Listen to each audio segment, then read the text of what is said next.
Le Mageco, Bastien Lallier. Au sommaire aujourd'hui, à quelques jours du passage de la flamme olympique en Anjou, on va parler de sport dans cette émission, enfin plus précisément de marketing sportif. C'est l'une des spécialités de Jadelot. La jeune agence créative angevine est passée maître dans l'art de l'activation. Elle accompagne les entreprises dans la valorisation de leurs engagements auprès des clubs et des athlètes. Emmanuel Macron a l'intention de réformer le congé parental. Le chef de l'État veut le transformer en un congé de naissance plus court et mieux rémunéré. Son objectif, booster la natalité en France pour faire face à la diminution de la population active. Cette réponse est-elle adaptée à la problématique ? Quelles conséquences pour notre économie et pour l'organisation de nos sociétés ? On va en débattre dans un quart d'heure environ. Et puis enfin, peu de brasseries artisanales peuvent se targuer d'une telle longévité. Créée en 2004, la Piautre fête cette année son 20e anniversaire. À l'aube d'une nouvelle saison estivale riche en activités, nous recevons le patron et fondateur de l'entreprise, Vincent Lelièvre. Nous évoquerons avec lui les débuts, l'évolution et les projets de la société qui a su se diversifier au cours de son histoire. Vous écoutez le Mageco et nous sommes ensemble comme chaque semaine pour une heure d'information locale. Le Mageco, en partenariat avec le Journal des entreprises. Bonjour à toutes et à tous, bienvenue dans ce nouveau numéro du Mageco, une émission co-animée avec le Journal des entreprises représenté chaque semaine par Olivier Amar. Bonjour Olivier. Bonjour Bastien. On démarre avec votre invité de la semaine, Léo Jadot, dirigeant de l'agence créative Jadelot spécialisée dans le marketing sportif. Oui, tout à fait, installée à Saint-Barthélemy d'Anjou. Elle a pour vocation de faire vivre les partenariats entre les entreprises et les sportifs, les clubs ou les événements sportifs. Bonjour Léo Jadot. Bonjour Olivier, merci. Alors, à l'approche des JO, probablement après l'événement, les entreprises, elles vont utiliser le sport comme vecteur de communication. Vous avez créé Jadelot en 2022. Qu'est-ce qui vous a motivé à créer cette entreprise ? En fait, au départ, j'accompagnais donc les acteurs du sport à communiquer, à créer du contenu, à valoriser leur image sur les réseaux. Et c'est vrai que je me suis rendu compte qu'il y avait un certain nombre d'entreprises qui s'engageaient, qui sponsorisaient. Et à l'inverse, un certain nombre de sportifs, de clubs, d'événements qui étaient à la recherche de partenaires. Et en fait, cette rencontre entre les deux, qui était absolument pas valorisée, où je voyais un certain nombre d'entreprises qui s'engageaient sans en parler, qui m'a fait penser qu'il y avait un vrai levier à activer et un vrai moyen d'aller chercher aujourd'hui une manière de communiquer à travers le sport, à travers les clubs, à travers les athlètes et les événements, ce qui m'a poussé à entraîner les entreprises à communiquer par le sport. On parle ici de sponsoring, pas de mécénat. Exactement. Il y a une vraie différence entre le sponsoring et le mécénat. Aujourd'hui, nous, on fait essentiellement du sponsoring. Et, le point commun majeur, c'est que c'est un soutien financier. Et la différence fondamentale, c'est que le sponsoring, on peut communiquer. Le mécénat, on ne communique pas. Qu'est-ce que vous leur apportez aux entreprises qui s'engagent dans le milieu du sport ? Bastien a parlé d'activation. Pourquoi ? Alors, il y a 3 notions clés à connaître dans notre univers. Il y a le marketing sportif, le sponsoring et l'activation. Le marketing sportif, c'est l'ensemble des techniques de communication qui vont viser à utiliser le sport pour communiquer et atteindre ses objectifs. Ensuite, le sponsoring est une technique du marketing sportif qui va être le fait qu'une entreprise va apporter un soutien financier ou matériel à un club, un athlète ou un événement en échange de visibilité. L'activation qui arrive en dernier est le fait de faire vivre ce sponsoring et de faire en sorte que l'entreprise maximise son retour sur investissement, utilise tous les droits qu'elle a pu acquérir auprès de l'athlète, du club ou de l'événement pour en faire s'en servir comme un levier de communication très efficace et répondre à ses objectifs de communication. Donc nous, on va mettre en place de la création de contenu, mettre en place une vraie stratégie où on va utiliser tous les droits que l'entreprise a pour faire vivre son partenariat. Est-ce que Léo Jadot, c'est pas tout à mettre à leur honneur aussi, de ne pas trop communiquer sur ce qu'ils font, sur l'aide qu'ils apportent à ces clubs, à ces athlètes ? Est-ce qu'il n'y a pas un risque de tomber justement dans l'engagement au service de la communication et non l'inverse ? Alors effectivement, c'est un sujet et en fait c'est tout l'enjeu d'un engagement d'une entreprise, c'est-à-dire qu'une entreprise va décider de s'engager et de ne pas en parler, et ce qui va être aussi, mine de rien, une technique de communication, de dire nous on s'engage, ça fait partie de notre stratégie de communication de ne pas trop en parler, et nous on fait face à certaines entreprises qui ne souhaitent pas en parler, alors qu'à l'inverse, nous ce qu'on dit c'est si vous faites du sponsoring, parlez-en. Faites-le vivre auprès de vos équipes en interne, auprès de vos salariés. Faites rayonner votre entreprise à travers le sport parce que c'est aussi bénéfique au club, à l'athlète et à l'événement. Alors, en général, ce sont des entités qui n'ont pas forcément les moyens de faire de la communication. Et donc, le sponsor va aussi offrir de la médiatisation et du contenu. Et c'est bénéfique finalement pour tous les acteurs de cet écosystème. Vous avez soulevé la question, ça peut être de la communication interne comme externe. Oui, c'est un vrai sujet aussi. En fait, nous, ce qu'on dit au départ, c'est si vous faites du sponsoring, il faut que ça puisse répondre à un objectif de communication. Les objectifs, ils sont variés, c'est tous ceux qu'on connaît. C'est-à-dire, c'est recruter, c'est fédérer ses collaborateurs, c'est fidéliser ses clients, c'est vendre. Et là, on parle d'objectifs internes et externes. Et effectivement, pour activer l'interne, c'est extrêmement efficace. Pour fédérer ses collaborateurs autour d'un projet commun, de valoriser sa marque employeur, de faire en sorte que voilà, tout le monde s'y retrouve. Ça peut être des discussions un peu informelles à la machine à café. Et ce sont des leviers d'activation efficaces, en tout cas auprès des collaborateurs, c'est clair. Qui est-ce qui a le plus besoin l'un de l'autre dans ce milieu du sport et du sponsoring? Est-ce que c'est l'entreprise qui sponsorise ou est-ce que c'est le sportif ou le club? Je dirais pas qu'il y en a un qui a plus besoin de l'un que l'autre. C'est-à-dire qu'il y a d'un côté un club, un athlète ou un événement qui a besoin de financement. Ça a toujours été, ça le sera toujours. Et d'un autre côté, une entreprise qui a besoin de communiquer, qui a besoin d'aller chercher de nouveaux canaux de communication pour faire passer ses messages. Et aujourd'hui, en tout cas, le sport est un levier extrêmement efficace pour faire passer ses messages parce que c'est aussi un écosystème où la cible est facilement identifiable. On est facilement capable de dire aujourd'hui un club, dans les supporters, dans la communauté, il y a une telle tranche d'âge, de tel secteur géographique. Si demain une entreprise, par exemple, souhaite recruter ce type de profil, on va facilement être capable de dire ok, on a identifié ce profil-là dans les supporters de ce club, et ben devenons partenaires, activons ce partenariat, faisons-le vivre, faites passer votre message et tentez d'atteindre votre objectif de communication grâce à votre partenariat avec ce club. L'engagement, c'est souvent du fait du dirigeant de l'entreprise. Oui, au départ, il est vrai que c'est très souvent lié à la sensibilité du dirigeant ou de la dirigeante de l'entreprise. Et après, nous, on l'exploite. Aujourd'hui, un dirigeant ou une dirigeante qui n'est pas sensible au sport, on va avoir du mal à aller positionner l'entreprise sur ce canal.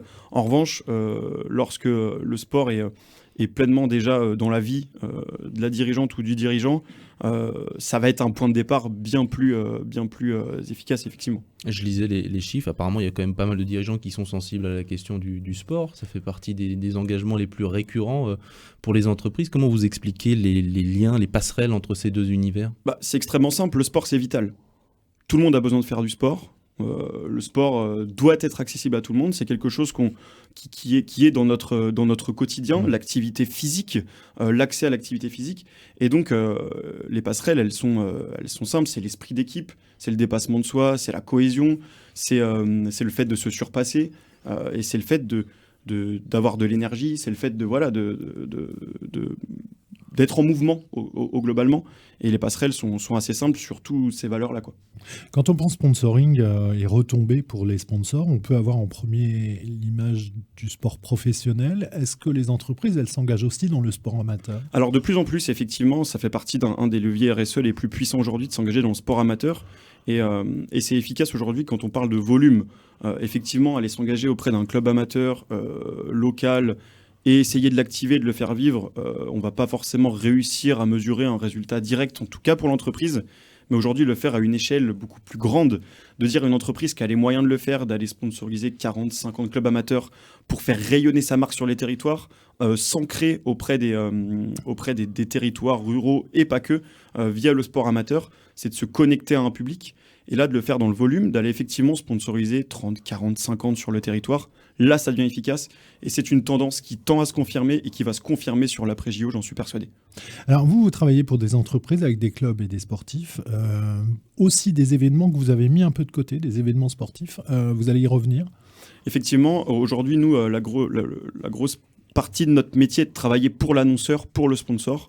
Et on est aussi en mesure de travailler pour le club ou pour l'événement, mais on cherche aujourd'hui à travailler de manière étroite avec un club ou un événement, et donc sur le long terme, de construire un projet, parce qu'il faut savoir que lorsqu'on accompagne un club ou un événement, par exemple, nous, on va faire en sorte de le rendre le plus bankable possible, le plus sexy possible, j'utilise souvent ce terme, pour dire comment rendre l'événement et le club le plus attirant possible pour les partenaires, comment faire en sorte qu'ils puissent répondre aux besoins de son sponsor et de son partenaire. Et nous, pour faire ça, on a besoin d'avoir la maîtrise totale du projet, notamment sur la partie communication, contenu et image de marque, parce qu'un club et un événement doivent devenir une marque aujourd'hui pour réussir à attirer des sponsors.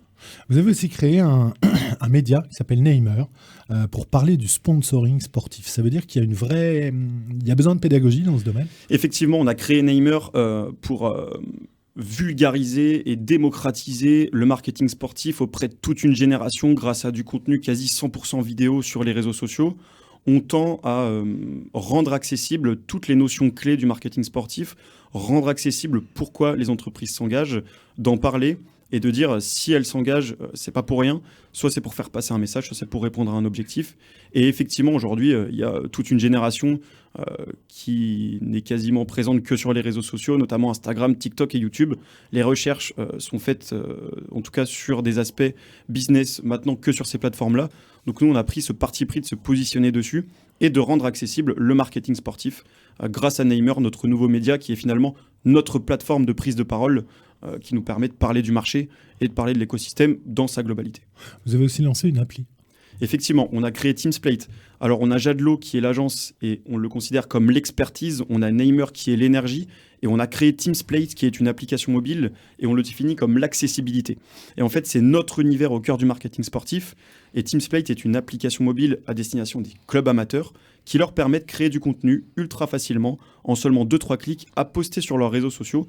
Et surtout, tous les contenus sont créés de telle sorte qu'ils soient commercialisables. Est-ce que Jadlo a vocation à étendre son activité à d'autres domaines que le sport? Je pense à la culture, la solidarité, l'éducation. Ça peut être une possibilité. Aujourd'hui, on est spécialisé sport, c'est clair. Après, on parle notamment de sponsors aussi dans la musique, auprès des festivals, etc. Et finalement, c'est très ressemblant dans la mesure où un festival, il y a un public, il y a des fans, il y a du monde sur les réseaux sociaux, il y a une audience. C'est la même technique, la même approche. Ces mêmes festivals qui vont rechercher des partenaires. Aujourd'hui, on le voit auprès des gros festivals. Il y a déjà des grandes marques engagées auprès des grands festivals. Et en tout cas, c'est quelque chose qui, oui, nous, à terme, on pourrait développer et d'avoir des petites branches hors sport et notamment auprès de la musique. Vous parlez d'événements, il y a un bel événement sportif cet été en France, là, les JO 2024, de Paris 2024. Est-ce que, selon vous, ça va booster le sponsoring sportif? Est-ce que ça va se poursuivre aussi au-delà des JO, selon vous? Alors, ça va le booster certainement, et surtout, ça va être un tremplin pour faire comprendre aux entreprises que le sport est un levier de communication efficace. Et nous, à chacun, à nos échelles, dans nos métiers, c'est de créer un héritage de l'après-Paris 2024, et c'est de faire prendre conscience que c'est un levier efficace, que le sport en a besoin, le sport continuera de vivre après Paris 2024. Au contraire, il y aura toujours besoin de sponsors, il y aura toujours besoin de financement, il y aura toujours des entreprises qui vont chercher à communiquer. Et avec le développement de nouvelles technologies, ça va offrir aussi de nouvelles possibilités dans le milieu du sponsoring, de croissance. Et donc, je reste intimement persuadé que l'après-Paris 2024 va être un bel héritage pour le monde du sport et du sponsoring. Il y aura aussi plus de pratiques sportives après, selon vous? Plus de pratiques, certainement, notamment auprès des plus jeunes. On sait que les athlètes, notamment les athlètes, lorsqu'ils rapportent des médailles, ils sont des athlètes très inspirants pour les jeunes et même dans les sports collectifs. On le voit notamment dans le handball, effectivement. Dans le handball, lorsque l'équipe de France gagne une Coupe du Monde ou est médaillée aux Jeux, tout de suite les licenciés augmentent. Donc effectivement, ça va créer une vraie dynamique sportive, durable, je l'espère. Et en tout cas, avec des modèles de sport qui vont changer aussi. Merci, en tout cas, Léo Merci Jadlo, d'avoir été notre invité, dirigeant de l'agence Jadlo à Saint-Barthélemy d'Anjou. Spécialisé, si vous ne l'avez pas encore compris, dans le marketing sportif. Pour plus d'informations, vous pouvez consulter le site internet de la société Jadlo, JADDLO.com. Merci à vous, Léo Jadot. On reste dans l'actualité économique de l'Anjou avec quelques informations. En bref, Olivier, on prend des nouvelles de Zac System. Oui, Zac System qui appartient au groupe italien Zambon, qui réalise un très gros investissement à Avrier, qui va injecter 86 millions d'euros sur la période 2024-2028 pour développer l'activité de son site d'Avrier.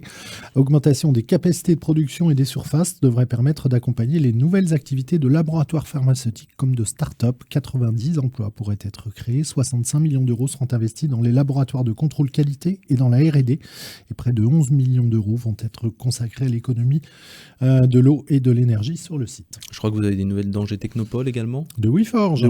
Bastien WeForge qui va se doter à Angers d'un second site. La structure 100% privée dispose déjà de 3000 m² de locaux dans le centre-ville. Elle va ouvrir en septembre prochain un second lieu, ça s'appelle WeForge Suite, dans le quartier de la Gare, dans un espace de 700 mètres carrés qui sera réparti sur 4 niveaux. Il proposera des bureaux à destination d'entreprises en développement, des espaces de coworking, et puis le site permettra également d'accueillir des événements d'entreprise, des soirées thématiques et toute forme de rassemblement professionnel. Puis une dernière info. Oui, Angéloire Habitat, qui gère environ 14 000 logements dans l'agglomération angevine, posera en juin la première pierre de 3 résidences qui seront destinées aux étudiants dans le quartier de Belleveille à Angers.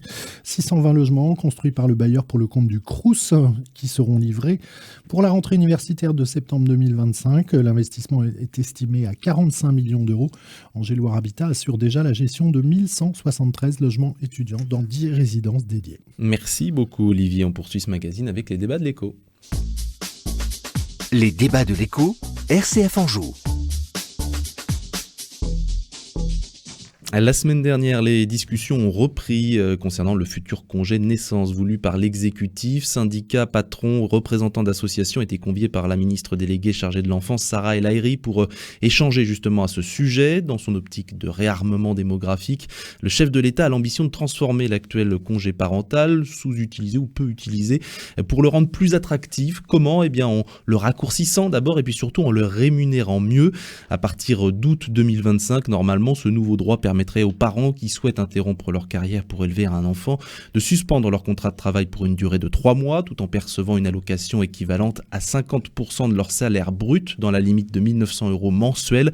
Je rappelle que l'allocation aujourd'hui est fixée à moins de 450 €, ce qui explique peut-être en partie que 13% des femmes et moins de 1% des hommes y ont recours. Alors en faisant évoluer ce dispositif, Emmanuel Macron espère notamment contribuer à accroître la natalité en France. Le taux de fécondité plafonne aujourd'hui à 1,8 enfants par femme, en dessous donc du taux de renouvellement de la population. Notre société est donc vieillissante, la population active tend à diminuer, ce qui fait craindre à notre président pour le futur de notre économie. Alors ce nouveau congé est-il une réponse convaincante à cette problématique ? Quelles conséquences pour l'organisation de nos sociétés ? On va en parler cette semaine avec David Kayla, économiste à l'Université d'Angers, et Jean-François Trouillard, président du cabinet comptable Inextinso Centre-Ouest, membre du Césaire Pays de la Loire, le Conseil économique, social et environnemental régional. Bonjour à tous les deux. Bonjour. Merci d'avoir accepté cette invitation. D'abord sur l'enjeu du renouvellement démographique, la baisse de la population active. C'est une vraie menace aujourd'hui, à votre avis, David Kayla, pour notre économie ? Alors, je ne crois pas que la question soit d'abord économique. Elle est plutôt d'ordre social, culturel. Également, même si Emmanuel Macron a quand même mis en avant cet argument-là. Oui, non, mais pour Emmanuel Macron, tout est économique. Mais concrètement, voilà, les enfants qui ne naissent pas aujourd'hui, ça sera les travailleurs dans 20 ans. Enfin, je veux dire, c'est pas pour moi, c'est pas la question. La question, c'est le renouvellement des générations. Alors, on a une démographie, effectivement, qui structurellement, parce que il faut se méfier du taux de fécondité tel qu'il est présenté, parce qu'en fait, c'est un taux de fécondité synthétique. C'est-à-dire qu'on prend les femmes en âge de procréer, on regarde à quel moment elles ont eu leurs enfants, et puis on dit, bah voilà, si les choses continuent, on aura effectivement 1,7 enfants par femme. Mais quand on regarde les femmes de plus de 50 ans, le nombre d'enfants, c'est-à-dire la descendance finale des femmes, on est toujours à plus de 2 aujourd'hui. C'est-à-dire qu'en fait, ce qui se passe parfois, c'est que les femmes qui faisaient des enfants entre 20 et 25 ans se mettent à faire des enfants plutôt après 25, après 30. Souvent, maintenant, c'est plutôt après 30.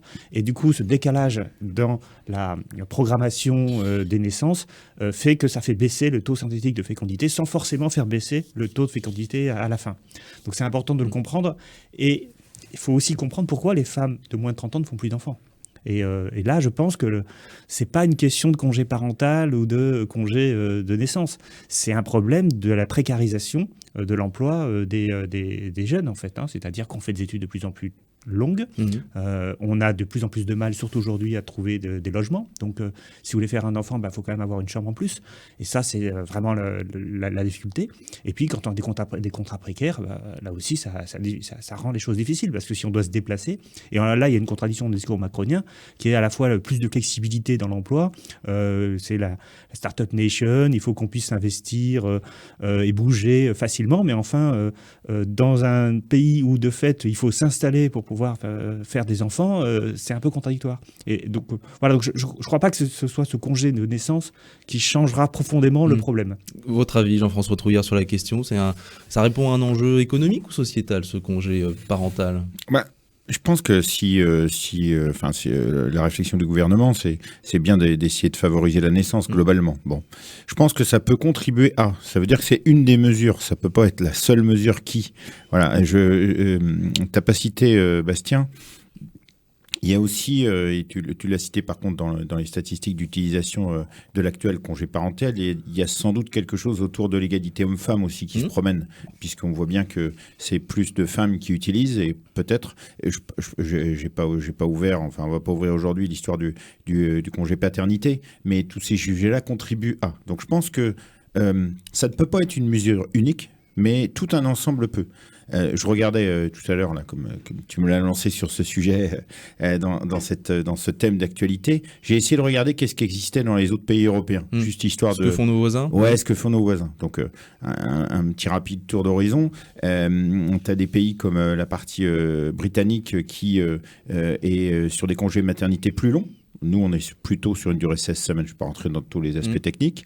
Et puis, tu as des pays comme la Norvège et la Suède, et on connaît leurs histoires de natalité, qui, et je pense malgré tout que c'est le nerf de la guerre. Si on voulait une utilisation plus importante, ça veut dire qu'il faut une indemnisation plus importante. D'accord ? Puisque ce qui est le cas en Norvège et en Suède, c'est qu'on a 90% du salaire qui est maintenu.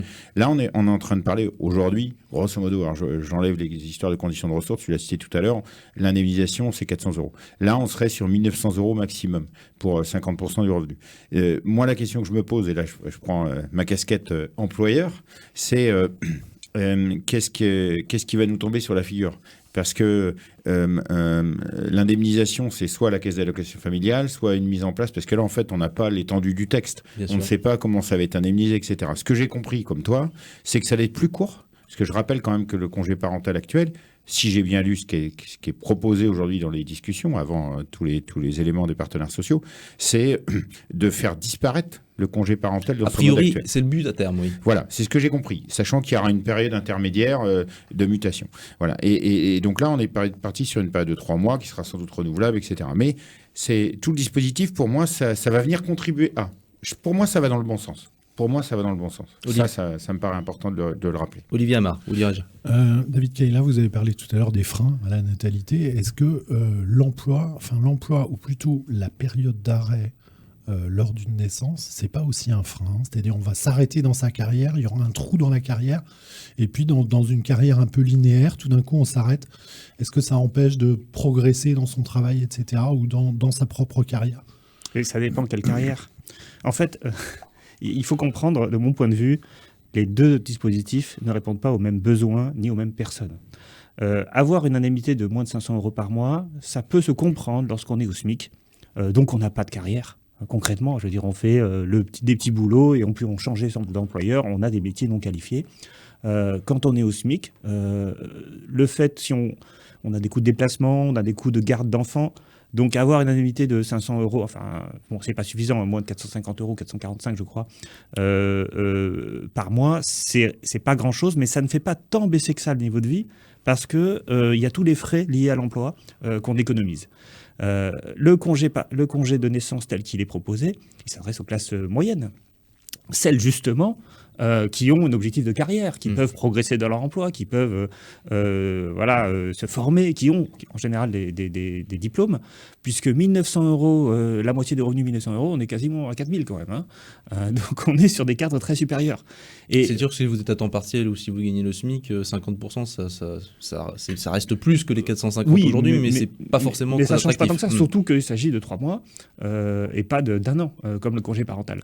Et donc moi, ce que je comprends pas, ou du coup la manière dont j'analyse ce projet de réforme, c'est qu'on a deux publics différents qui sont visés, les classes populaires avec le congé parental et les classes moyennes avec le congé de naissance, et que du coup, on va déshabiller les uns pour habiller les autres si on substitue un dispositif pour un autre. Et ça, moi je trouve que c'est problématique. Alors j'ai l'impression que Emmanuel Macron veut que ce soit les classes moyennes qui fassent des enfants et pas les classes populaires. C'est un peu... Non, mais c'est comme ça que j'interprète. Et je pense qu'il faudrait avoir ces deux dispositifs ensemble et non pas l'un contre l'autre. Malheureusement, effectivement, pour des questions budgétaires, voilà, parce que l'enveloppe est donnée et qu'on ne peut pas l'augmenter, eh bien, on va enlever aux classes populaires quand même un dispositif dont à peu près 15% des couples choisissaient, parce que c'est un peu ça. Hein. Moi, j'avais 14% pour les femmes. Hein. Bon, oui, c'est ça, 13,7, 13,8. Voilà, 0,8 pour les hommes. On arrive quasiment à 15% des couples. C'est pas rien. Si on prend uniquement les catégories populaires qui sont de fait concernées, qui représentent 50% des gens, bah, ça fait quand même un tiers des catégories populaires qui peuvent prendre le congé parental, enfin des couples qui peuvent prendre le congé parental. Parce que bien sûr, on a un des deux qui prend le congé, puis l'autre non, bien sûr. Moi, je pense que c'est une mesure qui est utile et qui répond à un besoin, et que si on la change par un dispositif certes mieux rémunéré, mais qui va durer que 3 mois pour permettre de prolonger les carrières, finalement, je ne suis pas sûr que ça soit aussi intéressant pour les gens de SMICAR de prendre ce nouveau dispositif. La question, c'est aussi, est-ce que c'est socialement accepté aujourd'hui dans les entreprises ? Est-ce que c'est compliqué d'un point de vue d'un entrepreneur de réadapter un poste pour quelqu'un qui prend ce congé ? Alors, toute la complexité, je vais le résumer d'abord avec la taille d'entreprise. C'est sûr que si vous avez une entreprise avec quelques salariés, si vous enlevez un élément, mais ça peut être pareil pour des sujets de maladie, ça perturbe forcément l'entreprise. Et c'est difficile, vous connaissez la tension. Même si on peut l'anticiper, c'est pas un arrêt maladie là. C'est vrai, ça s'anticipe. À la différence d'autres sujets, ça s'anticipe. Et puis il y a eu le congé maternité avant, etc. Donc on va dire que c'est prévisible. Donc on peut s'organiser en conséquence. La complexité pour l'employeur, c'est de trouver sur le marché, éventuellement, si c'est pas quelqu'un de l'entreprise, un poste qui correspond pour une durée courte. En plus, dans le congé parental actuel, on ne sait pas vraiment l'échéance, puisque le salarié demande 1 an, 6 mois, ça peut durer jusqu'à 3 ans. Donc, on n'a pas tout à fait la durée. Mais peu importe. Imaginons qu'on arrive à trouver la personne. Forcément, il y a une période de formation, etc. Donc, ce qui est compliqué, c'est de trouver sur une période courte, ça peut s'entendre et c'est facile à imaginer, les mêmes compétences pour les mêmes besoins dans une entreprise. Bon, voilà. Ça, c'est une complexité. Quand on a une taille d'entreprise un peu plus importante, forcément, on a plus de ressources de personnel qu'on peut réadapter dans des fonctions et des postes. Parce que moi, comme je dis toujours, notamment au sein d'Inextinso, quelque chose que j'essaie d'appliquer, et ce n'est pas toujours simple à 100%, c'est de dire aux salariés, OK, vous demandez un congé parental aujourd'hui, demain un congé de naissance, entre guillemets, on s'engage à vous retrouver le même poste à votre retour. Ça veut dire pas toujours, quelquefois, la même clientèle, mais c'est l'engagement qu'on essaie de prendre avec la personne. Ça veut dire qu'elle va s'en aller un peu librement dans son poste.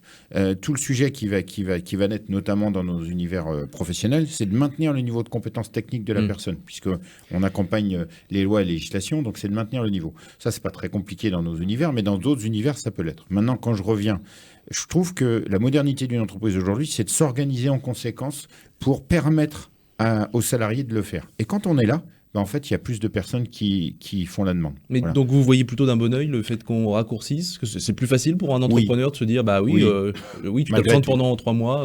Malgré tout. C'est pas toujours simple à exprimer, mais je trouve que c'est plus facile pour tout le monde sur une durée plus courte. Voilà. Quand ça dure 3 ans, on rentre dans d'autres process de remise à niveau de la personne au retour. Et de toute façon, sur 3 ans, en général, on n'a pas trouvé quelqu'un qu'on va mettre 3 ans et qu'on va remettre à son poste antérieur ou autre. Donc, ça complexifie le principe. Sur une durée plus courte, c'est plus facile à organiser. Oui, mais ça dépend des métiers, justement. Évidemment, un conducteur d'engin de chantier, il a des compétences techniques compliquées. C'est souvent d'ailleurs un homme. Il est un ouvrier qualifié. On ne peut pas, comme ça, le substituer par quelqu'un d'autre. Et puis, voilà, ça, c'est compliqué. Mais prenez un agent de caisse au supermarché. La formation, elle est très courte. On peut s'être arrêté 3 ans et puis reprendre le boulot comme avant. Et il y a beaucoup de métiers comme ça. En fait, ce qu'il faut comprendre, c'est que le congé parental s'adresse vraiment à ce public-là, de populations qui sont quasiment interchangeables. Je veux dire, c'est facile de trouver quelqu'un dans des métiers des employés dans les services qui n'ont pas de qualification, ou qui n'ont pas besoin de qualification et peu de compétences. Et c'est à ces publics-là que s'adresse le congé parental. Et le supprimer, c'est dommage. Parce que ça enlève une liberté pour ces personnes. Et les autres, alors ? Les autres, ils ont le deuxième, le congé de naissance. Moi, je suis pas contre le congé de naissance. Je dis juste que le substituer l'un par l'autre. Il faut que ça coexiste. Oui, bien sûr. Si on veut vraiment augmenter la natalité, on ça peut pas faire des d'économie. discussions des partenaires sociaux, c'est sûr. C'est pas les mêmes publics, c'est pas les mêmes besoins. c'est pas les mêmes contraintes pour les entreprises. Voilà, donc en fait, voilà, je pense qu'il faudrait avoir les deux dispositifs. Je pense qu'on est dans un contexte budgétaire où ça sert un peu. Voilà, d'accord, mais dans ce cas-là, eh bien, on n'annonce pas qu'on veut augmenter la natalité par le nouveau dispositif. Je veux dire, c'est aussi un choix. Si on dit on va supprimer un dispositif pour changer par un autre, moi je ne crois pas que ça augmentera la natalité. Je crois même que ça pourra avoir des effets délétères. Parce que les catégories populaires sont nombreuses dans ce pays. C'est quasiment la moitié de la population active. Donc, se focaliser sur les classes moyennes et abandonner les classes populaires, bon, je sais que Macron en a l'habitude, mais c'est pas sûr que ça relance la natalité. Bon. Et juste un mot sur, parce que là on parle beaucoup de l'État et de la responsabilité de l'État dans ce dossier, mais et les entreprises, est-ce que c'est aussi à elles de faire en sorte de faciliter ces congés? Est-ce qu'il y a une politique volontariste? On parlait d'image de marque aussi tout à l'heure. Est-ce que ça peut être un élément d'attractivité pour les entreprises? C'est certain. Voilà, clairement, la communication sur la possibilité de l'accès à rendre possible le fait de l'expliquer au sein de l'entreprise et d'organiser l'entreprise dans la possibilité de le faire, ça a un impact sur ne serait-ce que la marque employeur et l'envie d'un certain nombre de ressources RH de rejoindre l'entreprise. Ça en fait partie. Voilà.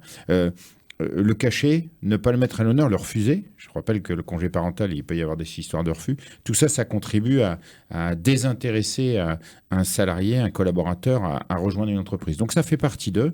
Et comme je le disais tout à l'heure, pour moi, cette annonce va dans le bon sens, puisqu'on est bien en train de chercher une amélioration de la partie parentalité avec la vie professionnelle. Ça va dans le bon sens. Après, bien sûr qu'il y a des sujets budgétaires, bien sûr, il y a des sujets coûts d'entreprise.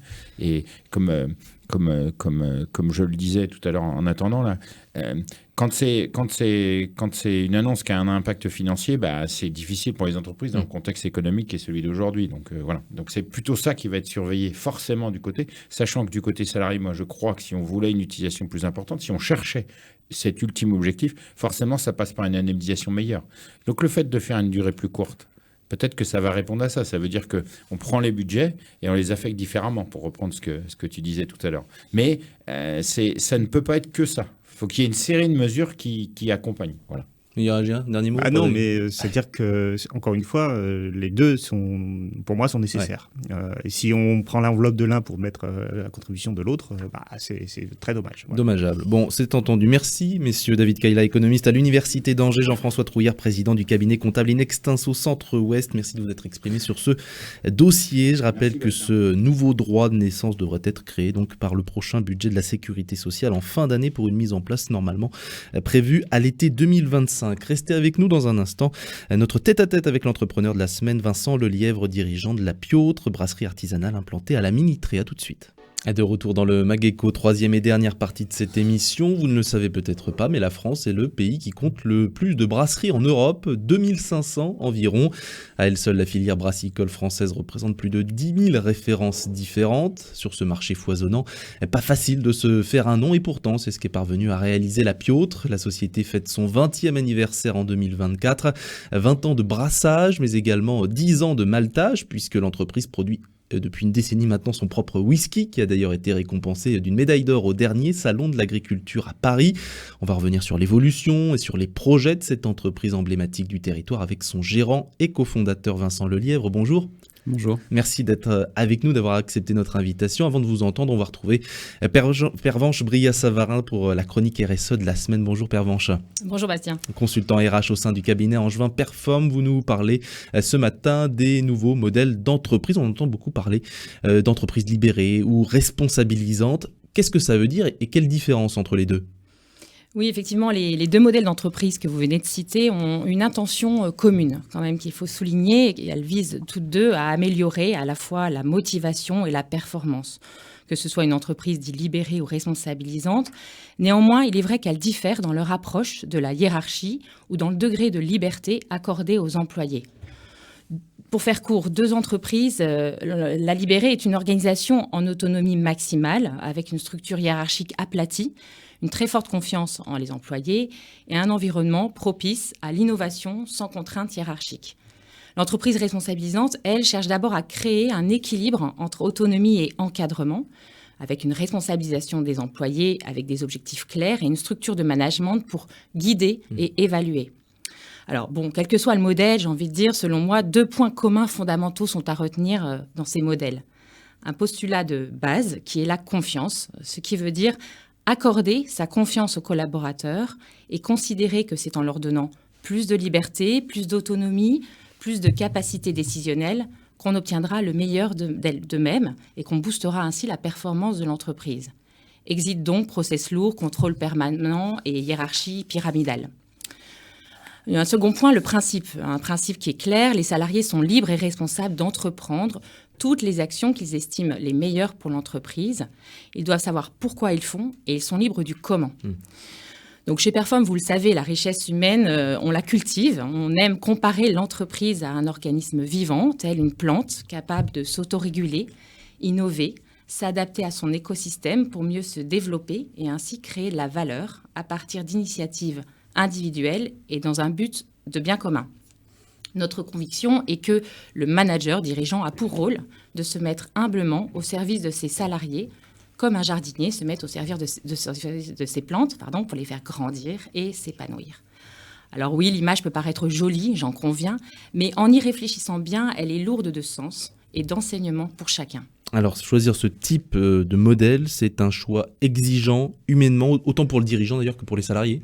C'est vrai, c'est important de le rappeler. Dans ce type de modèle, cela demande à chacun une réelle prise de recul, de conscience sur ce qu'on fait, comment on le fait, dans quel but. Et surtout, cela demande aux dirigeants d'accepter alors de transférer une partie de son pouvoir de décision et de son pouvoir d'agir aux équipes. Principe de subsidiarité en d'autres termes. C'est à lui qu'appartient ensuite le fait de réguler et de fédérer en continu tous ses collaborateurs autour d'un projet commun.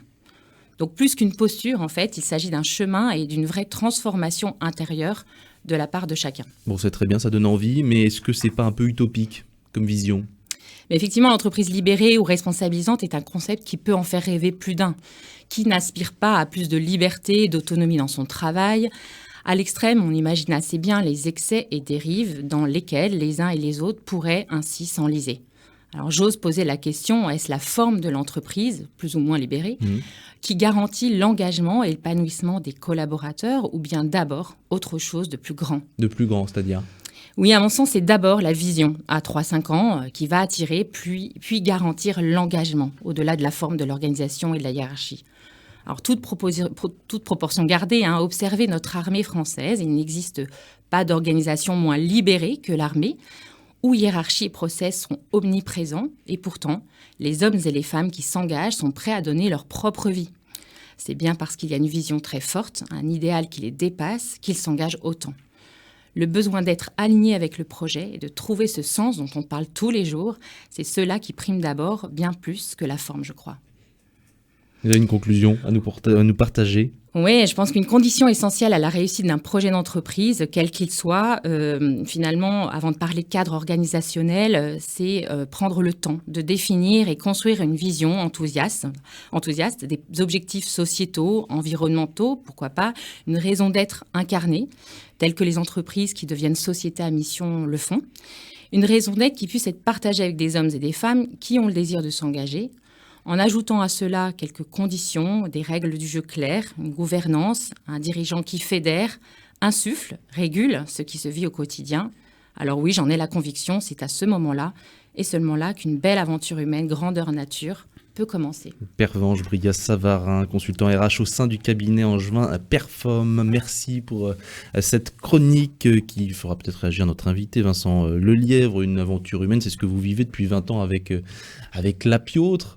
Quand vous y réfléchissez un peu justement, Vincent, l'Apiotre, c'est vous avez identifié la mission, le sens de cette entreprise. Vous avez réussi à mettre des mots là-dessus ? Alors, c'est venu avec le temps. On est parti un petit peu sans projet. Alors, j'ai travaillé dans le monde de l'entreprise et à accompagner même des fois des dirigeants ou des entreprises à mieux définir leurs projets. Et j'ai fait l'inverse au début avec un copain quand on a démarré l'entreprise. C'est-à-dire que c'était une histoire de passion, Oui. d'envie spontanée ? Ouais, c'était l'envie d'avoir un jouet un peu plus gros que ce dont on disposait en tant que brasseur amateur, parce qu'on a brassé pendant 5 ans avant de s'installer, avant de franchir le pas. À une époque on y reviendra peut-être, mais très différente de l'environnement brassicole d'aujourd'hui. Et donc, oui, c'était plus l'idée de poursuivre le brassage, de créer des bières avec un outil qui aurait pu s'inscrire dans un cadre associatif. Bon, ça a été l'entreprise pour des raisons plus douanières qu'autre chose, ou administratives en tout cas. Et donc ce projet, il a évolué, il est beaucoup plus clair maintenant, il est beaucoup plus structuré, effectivement, avec une activité qui se partage en trois, avec la malterie, la brasserie et la distillerie. Et j'espère aller vers une forme d'entreprise libérée, en tout cas, avec ce que je viens d'entendre, même si dans les faits, effectivement, au quotidien, les faits sont têtus et il est des fois compliqué d'aller vers cet idéal. C'est-à-dire que vous êtes forcé quand même de laisser place à l'initiative auprès de vos collaborateurs ? Oui, alors on est une petite équipe, donc on a aussi besoin de postes bien définis, mais pour autant, j'espère en tout cas faire passer ça, c'est que la place est disponible pour des idées, pour des projets que porteraient des collègues, des salariés et j'espère qu'ils ont qu'ils ressentent cette liberté parce qu'elle est réelle. Olivier Amar, vous voulez réagir ? Vous avez parlé d'univers brassicole qui était différent il y a 20 ans quand vous avez créé la Piotre. Qu'est-ce qui a changé en 20 ans dans ce milieu ? Il y a beaucoup de gens qui se lancent dans le brassage de bière. Vous étiez vraiment des précurseurs ? Alors il y a plein de choses. C'est même étonnant il y a une évolution très rapide. En gros, quand on a démarré, on était une centaine. Alors il y avait déjà eu un premier wagon d'entreprises les Coref, les Lancelot, qui avaient démarré depuis une petite dizaine d'années. Mmh. Donc on est en 2004 à l'époque. Quand on a démarré, il y avait une centaine de brasseries artisanales en France. On est 2500 aujourd'hui environ. Donc effectivement, on a connu, et cette croissance, elle a vraiment explosé il y a une petite dizaine d'années. Donc on est passé d'un univers où nous, quand on sortait nos bières, on a démarré curieusement avec une bière ambrée, et il a fallu pendant au moins 5 ans expliquer ce qu'était une bière ambrée, ou alors qu'on a fait une rousse, parce que les gens tout simplement, en gros, connaissaient les bières industrielles, donc la bière blonde classique. Et donc ça, de là, on est arrivé à un foisonnement, effectivement, avec l'explosion des brasseries artisanales il y a 5 à 10 ans. Ouais. Avec beaucoup d'entreprises qui se créent et qui arrêtent aussi. Qu'est-ce qui a fait votre longévité sur 20 ans et qui continue Oui, alors on a évolué. Alors effectivement, on est parti de zéro. Donc globalement, on a une croissance régulière mais constante qui se poursuit aujourd'hui.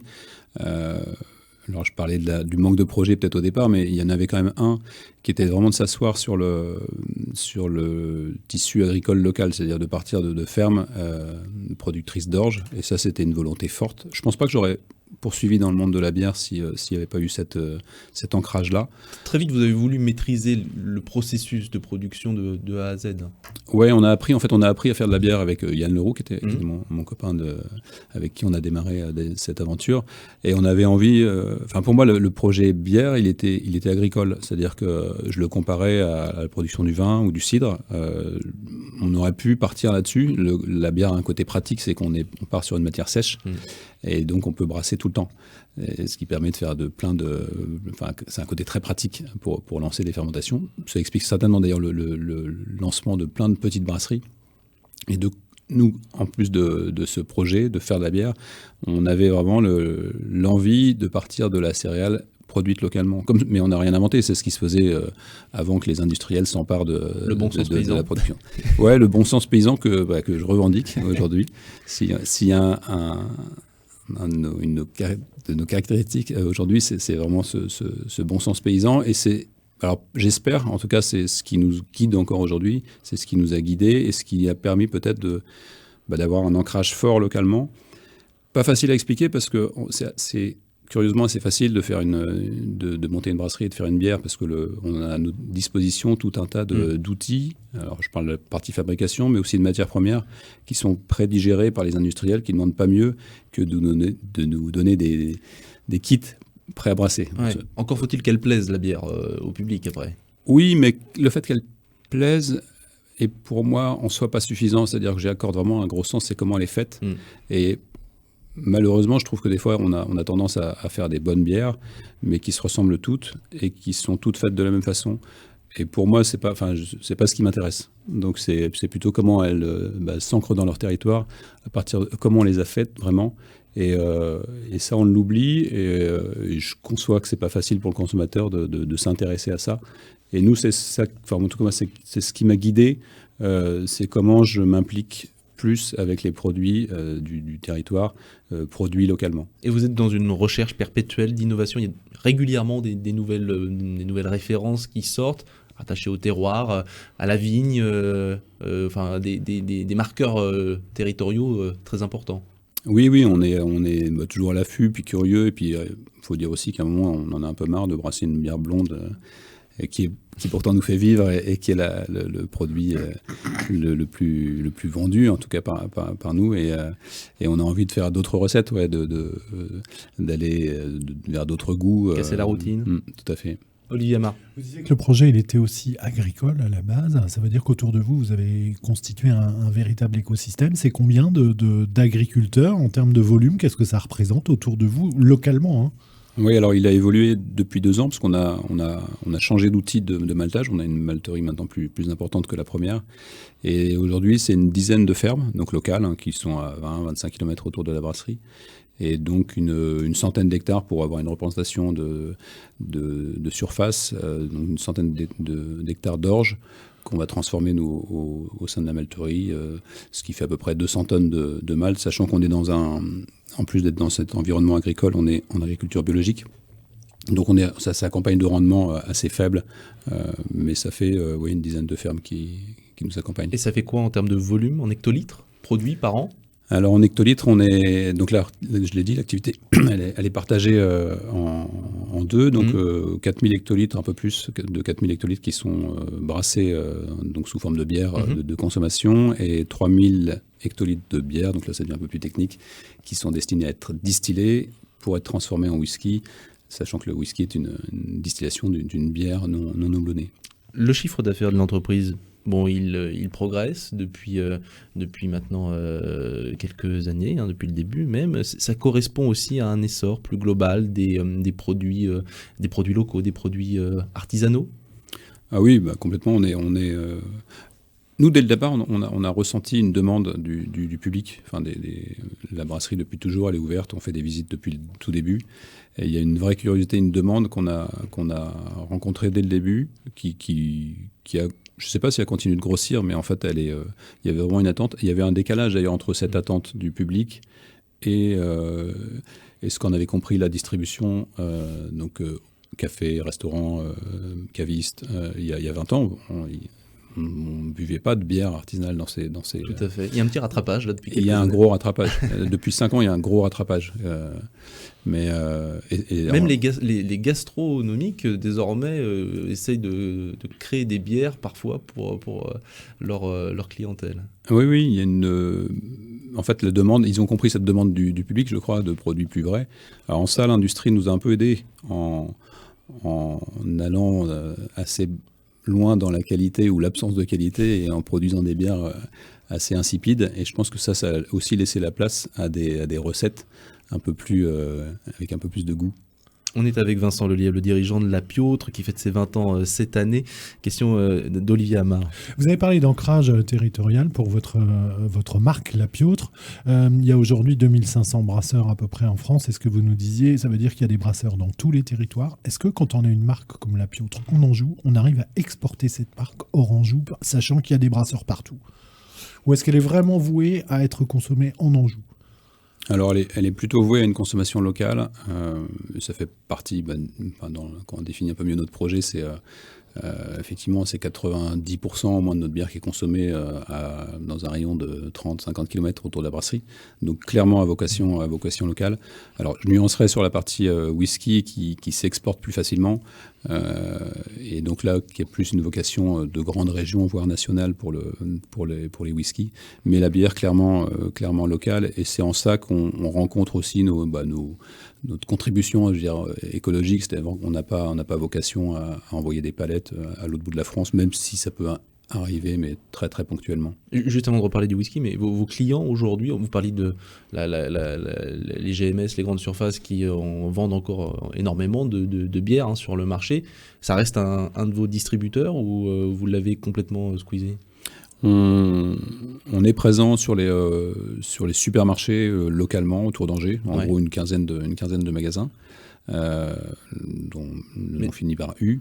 Mais sinon, on n'est pas très présent dans la grande distribution. C'est la vente directe qui fait ? C'est alors la vente directe pour partie, 15% je crois à peu près de notre volume. Après, on est très diversifié, c'est-à-dire qu'on fournit des festivals, on fournit des bars plutôt par l'intermédiaire de grossistes qui vont les livrer, des cavistes, on est sur le réseau Biocop ou les épiceries bio aussi.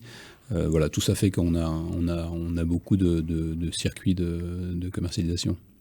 Le whisky, du coup, ça c'est, je ne vais pas dire une nouveauté parce que ça fait maintenant une décennie que vous travaillez là-dessus, mais ça prend une part importante aujourd'hui de l'activité et il y a une notoriété qui grandit autour de ce produit. Oui, alors on est curieusement mieux reconnu sur le whisky en tant que transformateur de céréales qui sont cultivées localement, parce qu'il y a c'est 100% de notre approvisionnement, 100% de notre matière première de whisky, elle est produite à côté de la brasserie, 85% pour la bière, et le message est un peu plus flou sur la bière avec le houblon, et on est reconnu du coup avec cette activité de maltage qu'on a développée et avec laquelle parallèlement, on a mis en place effectivement la distillerie quand on a commencé il y a 10 ans. Et c'est devenu, c'est une grande partie de notre activité, puisque c'est en gros 40% de notre production. Même si là, on passe encore, et on est encore dans une phase transitoire, dans la mesure où les 2/3 de cette production sont stockés pour être mis à vieillir. Donc on est dans la brasserie nous permet de mettre ça de côté. Et on sort des whiskies depuis 2017 maintenant, mais on est encore dans une phase de stockage pour se constituer des millésimes qu'on pourra assembler. C'était par intérêt, par nécessité économique, par goût de l'innovation, le whisky ? Par goût par envie d'aller au bout d'un cycle, alors un cycle un peu qui est quand même assez mystérieux, qui part donc de la fermentation. Hein. On part d'un grain, on le fait fermenter, et puis après distillation, on arrive à un produit qui s'appelle le whisky, qui demande 3 ans de vieillissement minimum. Donc un espèce d'idéal dans la transformation, une alchimie aussi qui se passe au travers de cette distillation. Et oui, l'envie de boucler un peu le cycle. Et clairement, il est venu avec le fait de maîtriser le maltage, de faire germer l'orge locale. Juste un mot, parce que j'ai vu que vous lanciez aussi sur le marché du sans-alcool, de la bière sans alcool. C'est un effet de mode ou c'est une vraie tendance ? Oui, clairement, on suit un peu une tendance, mais aussi une curiosité. Ça va un peu tout comme on a été amené à faire assez vite des bières qui vieillissaient en barrique, le fait de travailler dès la fermentation sur une recette qui présente un taux d'alcool très faible, parce qu'il y en a un petit peu quand même. Oui, sans alcool, ça ne veut pas dire zéro. C'est ça. C'est le premier essai qu'on fait, parce que cette année, pour nos 20 ans, on fait chaque mois une nouvelle bière. On trouvait que forcément il y avait la place pour s'essayer à la bière sans alcool. Et puis clairement, oui, il y a une demande qui est là. Je pense pas qu'on aurait pu démarrer il y a 20 ans avec une bière sans alcool, c'est clair. Alors, on rappelle la Piotre, donc c'est la production de bière, de whisky, c'est des visites à la fabrique régulièrement tout au long de l'année. C'est aussi une guinguette que vous animez sur les bords de Loire, du côté de la Minitrée. Et demain, il y a encore des projets en tête Il y a des défis, en tout cas, il y a des défis en termes d'énergie, en termes d'effluents, même si la brasserie génère des sous-produits, ils sont aujourd'hui plutôt bien réutilisés, mais il y a clairement, on peut être plus vertueux dans l'usage des ressources énergétiques. Alors ça s'accompagnera par contre de nouvelles installations, et étant dans un site inondable, c'est un peu compliqué. Il faut qu'on arrive à convaincre l'administration de nous laisser construire quelques mètres carrés supplémentaires pour aller vers ça. Mais clairement, oui, c'est un peu le défi, et puis aussi de moderniser notre outil, parce qu'on a eu à cœur de travailler avec des chaudronniers locaux pour constituer nos installations de brassage, et peut-être qu'elles montrent des fois leurs limites quand les volumes augmentent. Donc des investissements prochainement, dans les années à venir ? Dans les 2-3 ans, en tout cas certainement une décision de franchir un pas ou non, mais parce que les enjeux se précisant et peut-être même les réglementations à terme, de toute façon, nous l'imposeront. Ouais. Et puis donc des festivités tout au long de l'année encore pour célébrer ces 20 ans. Il y a même un festival qui va être créé au mois d'août. Oui, c'est 20 ans, donc ça, forcément ça se fête. Donc toute l'année, chaque mois, on crée une nouvelle bière. Donc on appelle ça des bières éphémères. Donc la moitié sont faites avec des brasseries collègues, donc du département ou des départements limitrophes. Et puis avec le point d'orgue sur le site de la Guinguette, donc de la Dérive. Donc ça s'appelle le Port Saint-Maur. C'est donc à 500 mètres de la brasserie en bord de Loire. Donc le 30, 31 août et 1er septembre, on monte un chapiteau, on accueille des groupes festivals pour fêter ça, oui. Il n'a pas vocation à être pérennisé tous les ans ?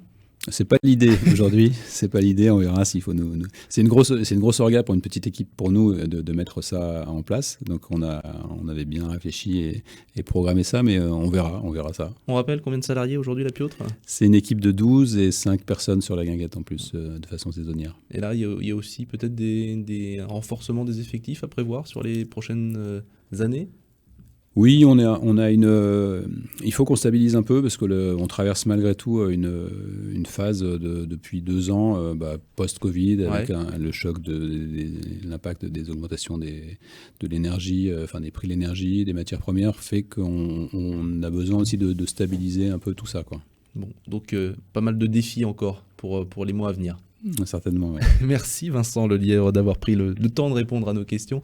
Dirigeant de La Piautre, on rappelle donc cet événement qui aura lieu fin août, donc ce festival à la Ménitrée. En attendant, je crois qu'il y a des dégustations qui seront organisées tous les mois. La prochaine, c'est mi-juin, le 13 juin, je crois. Enfin, faut aller se renseigner sur le site internet de La Piautre, lapiautre.fr. La Piautre qui fête donc ses 20 ans cette année. Merci à vous d'avoir accepté cette invitation. Merci. Bonne continuation. C'est la fin de ce magazine qui est à retrouver évidemment d'ici quelques minutes en podcast audio sur rcf.fr et puis en vidéo sur notre page YouTube RCF Anjou. Merci à tous ceux qui ont contribué, Olivier Amar du Journal des Entreprises et puis également David Mainfroid qui s'occupe de la technique et la réalisation de cette émission. On se donne rendez-vous la semaine prochaine pour un nouveau numéro. D'ici là, portez-vous bien.